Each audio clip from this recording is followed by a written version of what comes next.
Hi, and welcome to level 6. Oh my gosh.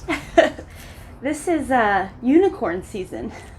This is where we'll talk about signs, synchronicities, and the quantum field.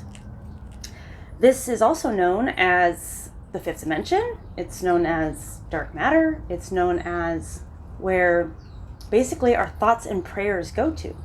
This is where we originate manifestations. This is where things go from thought to matter. And so it's really, really exciting because when we've expanded our consciousness enough to know when we're in this dimension, this is where all of our ideas, what's crazy about it is this is where, like an inventor, let's say, an inventor had an idea, and it was a dream, then it became a conscious thought, and then it became something in his journal, and then the idea began to manifest, and then from there signs and synchronicities would happen in order for him to build, or her build upon that idea to manifest something bigger. So a thought is a manifestation, an idea is a manifestation, an aha moment, an epiphany. Those are all manifestations, and they're small manifestations that particleize together to become something wonderful, the actual invention. And then from the invention, it grows to be sold, and then that creates abundance and things like that. So signs and synchronicities are important because this is the universe's way of, it's a universal language. This is how we co-create. This is the beginning of co-creation. When we are in cahoots, as I call it, it's the same as co-creation. When we're in cahoots with the universe, not only do we feel electrifying, we feel good. This is what Abraham calls being in the vortex. When we're in the vortex, there's our actual physical body will feel a certain way, but we'll also feel like hyper intelligent, and crazy coincidences will happen. And Abraham calls them rendezvous. Like you'll be thinking, gosh, if only I had this little piece of the puzzle, it would really help me out here. And then the mailman just arrives and then has a piece of mail, and it's a letter from someone you haven't heard from and who knows how long, and then it's like you open the letter and then it starts to evolve into something like, oh, let's meet up for coffee. I don't know why I used a letter. We have text messaging these days, but anyway, you see what I'm saying. These are small pieces of a puzzle because, again, someone had to think to write the letter to then send the letter. Those are all small manifestations that work to one great one. So then the inventor has a rendezvous with the person to have coffee, and they collaborate, and then in that collaboration comes a bigger piece of the puzzle. And so this is law of attraction. This is co-creation. This is so wonderful because it's basically, as long as we're working in integrity and we're looking at the greater picture, we're always doing things for the greater good. When we are following our intuition and listening to our higher self, that's part of co-creating, and that's a collaboration. It's you, your higher self, and then beyond, and now we're involving other people, and this really, really can blossom into something that's just wonderful, wonderful, wonderful. So the way that the universe will tell us, like, I got your back, I'm listening to you, I'm working behind the scenes to make these rendezvous happen, is they'll send us what some people call them angel numbers, because it's like, oh, thank you, you're listening. And they each have a code or meaning. And so when we pay attention to them, and numbers are just one way. The universe loves math. It loves numbers. And that's it's a universal language, right? Everyone understands math. Well, not really, not me, but sorry. You don't have to know math to know this. It's just a matter of when you have your consciousness expanded enough, you have heightened awareness. And with heightened awareness, you're able to be like, I see what they just did there. So for instance, you'll be thinking of an idea and be like, I wonder if I should hit up so-and-so. They might be able to help me out with this. Just at that moment, as you're thinking that, a car will drive by, and something about that car will either say 111 or 1111 or 333 or 4444. something about that car will remind you about the person you were just thinking about, or a song on the radio will pop on, and the singer of the song is the same name as the person you were just thinking about.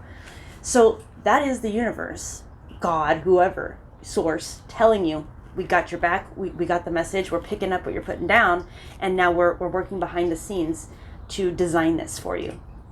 It is wonderful. It is magic. It is so cool. And it's something that I've been using the last couple of years. The first 6 months of those couple of years, I didn't realize. I was just like, this is magic. I think this is part of my spiritual awakening. But really, you don't have to be spiritual it helps. It helps, but it is a science, and that's what's so cool about it.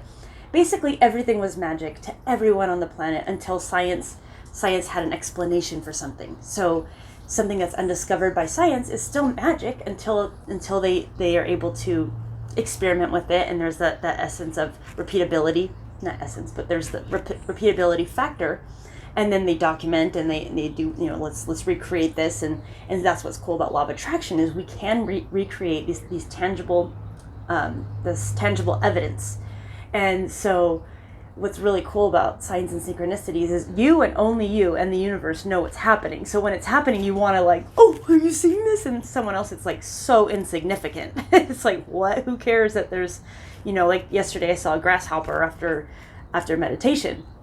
And grasshopper, it is a spirit animal. It's animal totem. It represents take a leap of faith.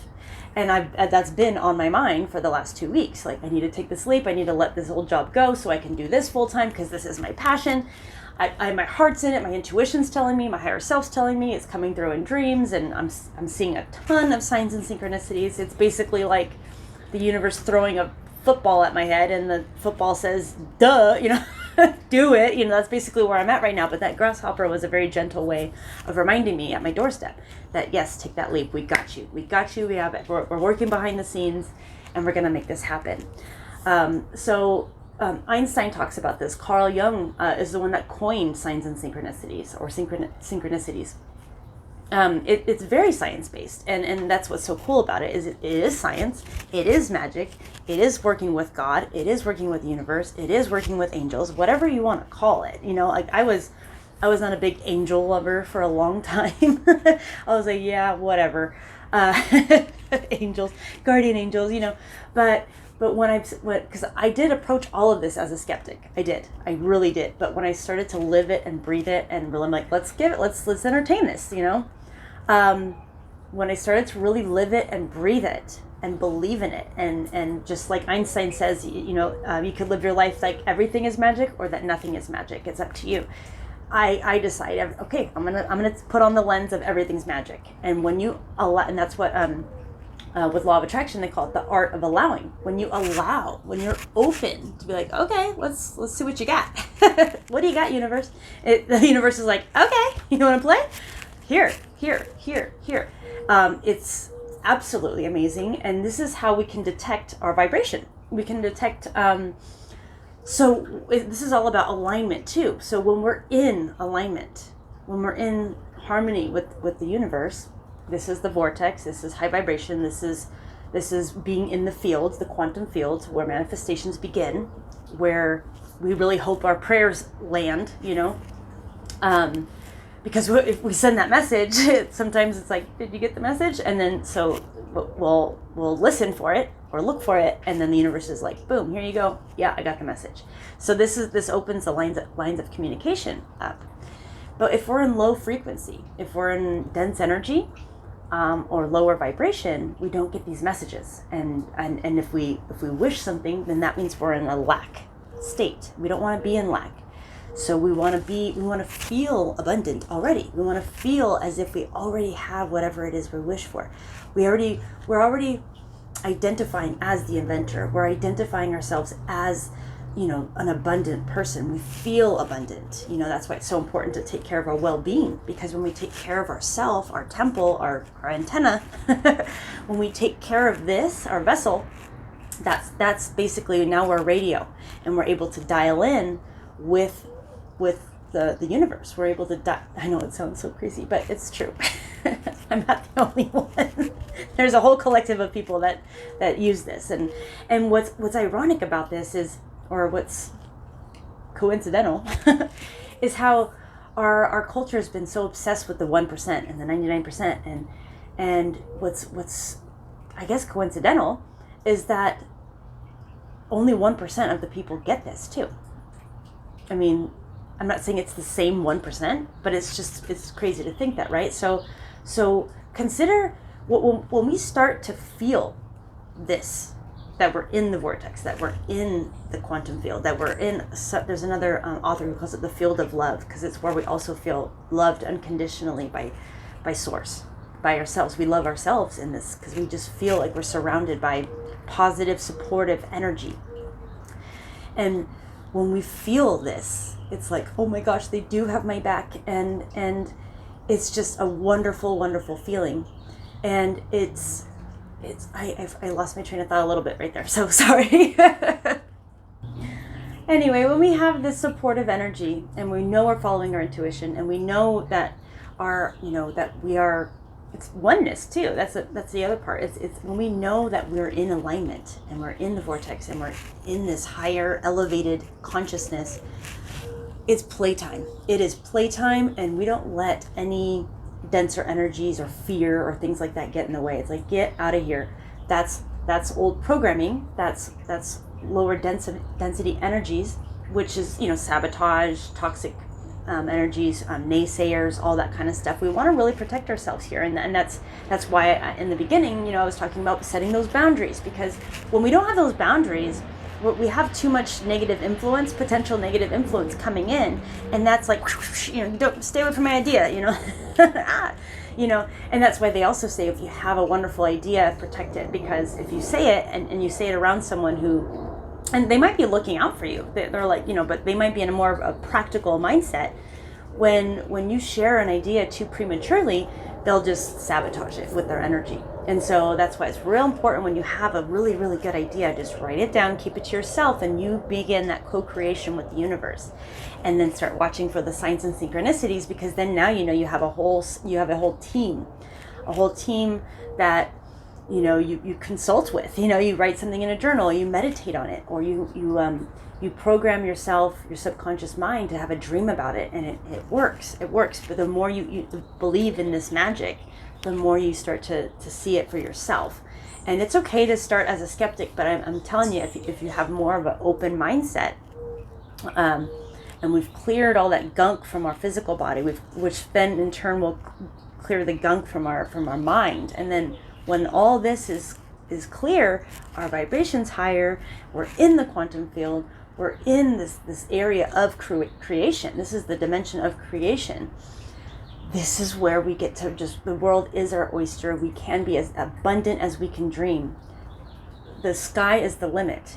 People who, and just think of the best inventions in the world. They came from people who, knowing this or not, were just like, some people just have this innate knowing that, no, I believe in myself. There's other people who are, I think most people they allow other people to say, oh, it's impossible or whatever. But no, this is why I loved hermit mode. I loved to just be in my bubble, because I knew I was always it didn't allow anything to sabotage my creativity and imagination and that childlike wonder, and then take that wonder and then build upon it, and can this work? Can that work? How can this help people? And because that's what the other great thing about it too is, if your idea or invention or something that you want to manifest can help humanity in any way, talk about exponential quantum leaps, quantum leaps when you're co-creating for something that can really benefit others. This isn't about being, it's good to be selfish to an extent when it comes to self-care, but when you're talking about manifesting something that can help humanity, that's when we can really, really expedite the manifestation of it. And so, other examples would be, let's say you're writing something and it says, today let's say you're writing down an affirmation. Today I am wealthy. And then at the same exact time, something in the background, someone talking in an interview says, I am wealthy. At the same time, that's a synchronicity. Or if you're thinking about somebody, you're about to call them and then they call you. Or, and it's been a while since when you talk to all the time. Or, you know, only you know, like your body will have a response. Like, whoa. It's like the Matrix is glitchy kind of a feeling. Like you get chills, or your heart just expands, or, you know, it's definitely expansive. Like if we think, when we're in this vibration, we always want to go, like, let's say you just feel inspired to go get frozen yogurt.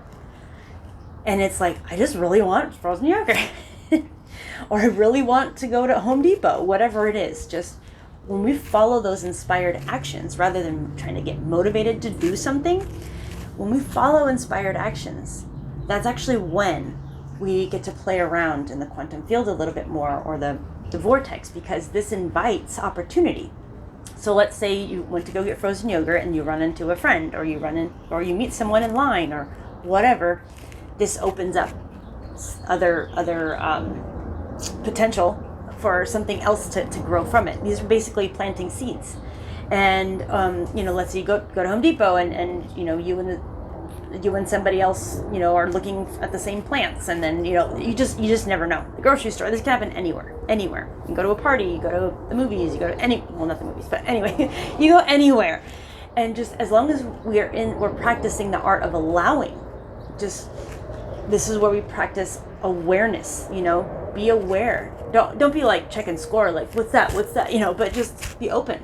Just be open to little things, and realize that, have more of a mindset of everything has a little bit of significance rather than nothing significant.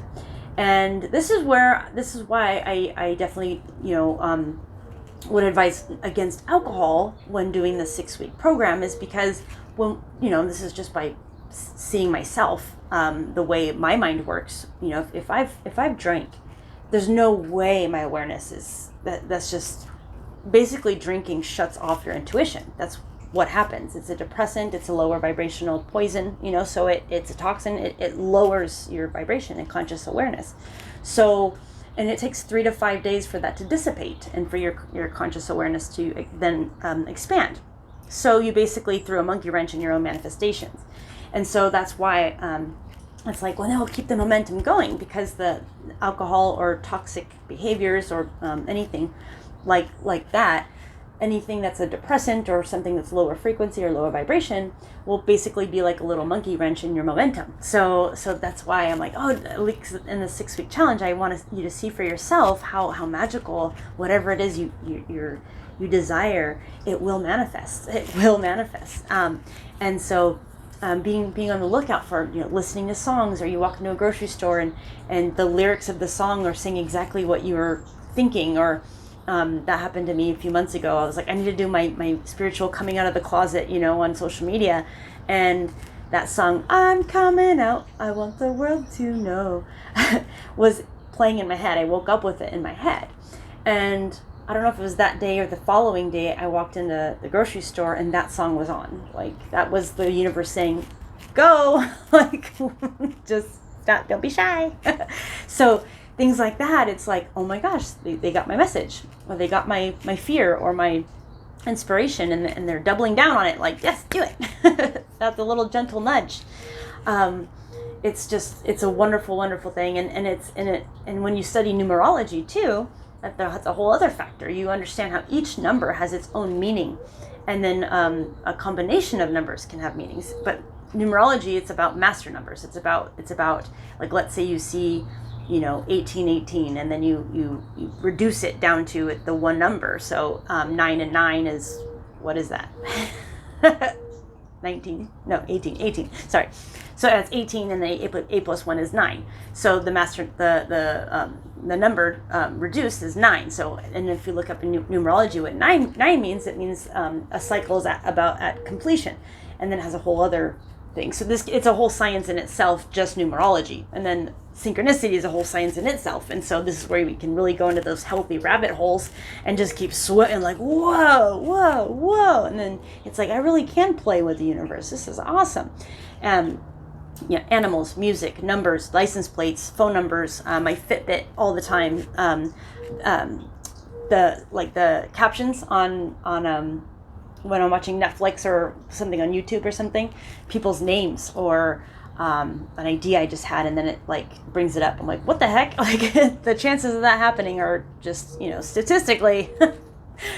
So that's how we know we're in communication with a higher being.